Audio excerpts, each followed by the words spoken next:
The rain poured down like it had something to say, harsh, relentless, uninvited. From the 25th floor of his glass mansion, Adrian Miles looked out over the city.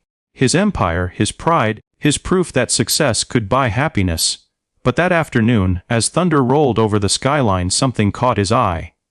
Down by the servants' quarters, in the pouring rain, sat Maria, his maid. She was drenched, shivering, sitting on a cracked bench behind the mansion, eating from a small lunchbox. No umbrella, no roof over her head, just rain and silence. For a man like Adrian, who had everything, it was a sight that made no sense.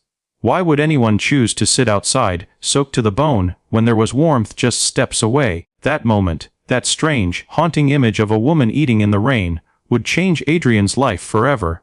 Adrian Miles was the definition of success. He owned luxury hotels, real estate across the world, cars that cost more than most people's homes. He'd built everything from the ground up, or so he liked to say. But deep down, Adrian's world was empty. His house echoed when he spoke. His wife had left years ago, tired of being second place to his ambition. His son, he barely knew him anymore. So, he filled his days with meetings, money, and the illusion of control. To him, employees were numbers, maids, drivers, gardeners, background characters in his story. Until Maria. Maria had worked for Adrian for 3 years. Quiet, punctual, invisible. She cleaned his rooms before dawn and left long after midnight. She never asked for a raise, never complained, never smiled much either. That day, the rain hadn't stopped since morning. Adrian was supposed to be in a meeting, but he'd cancelled it. Something he rarely did. Standing by the window with a cup of black coffee, he saw her. She was holding a small container, trying to shield her food from the rain with one hand. She took tiny bites, like she didn't want to finish too soon. Adrian frowned. His mansion had a large kitchen, a staff dining area. Why wasn't she inside? He called the head butler. Why is the maid eating outside in the rain? The butler hesitated. Sir, she said she didn't want to eat inside. She prefers it that way. Prefers it.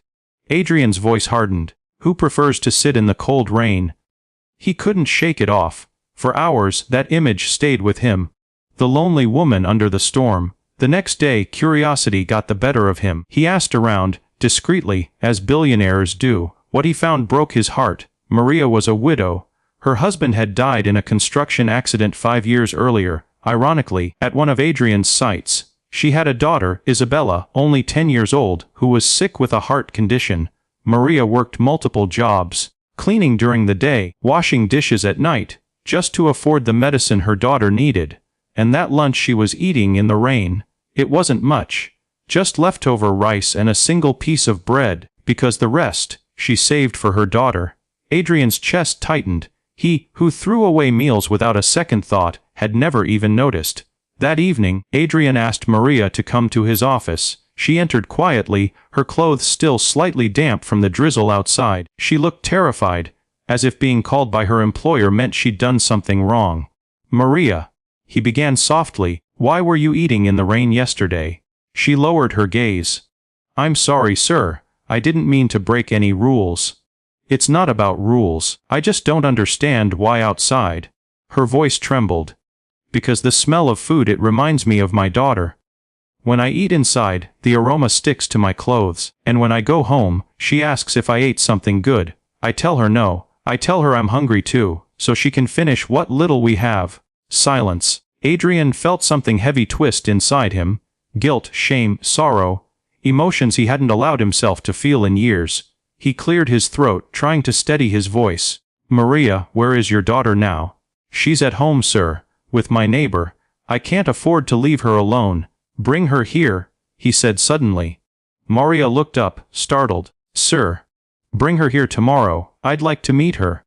The next day, Maria arrived with her daughter. Isabella was small, pale, and fragile, but her eyes sparkled like the sun after a storm. When Adrian saw her, something inside him softened completely. He asked, do you like sweets, Isabella? She nodded shyly. He smiled, something he hadn't done in a long time. Then you're in luck. That day, he had the mansion's chef prepare a feast.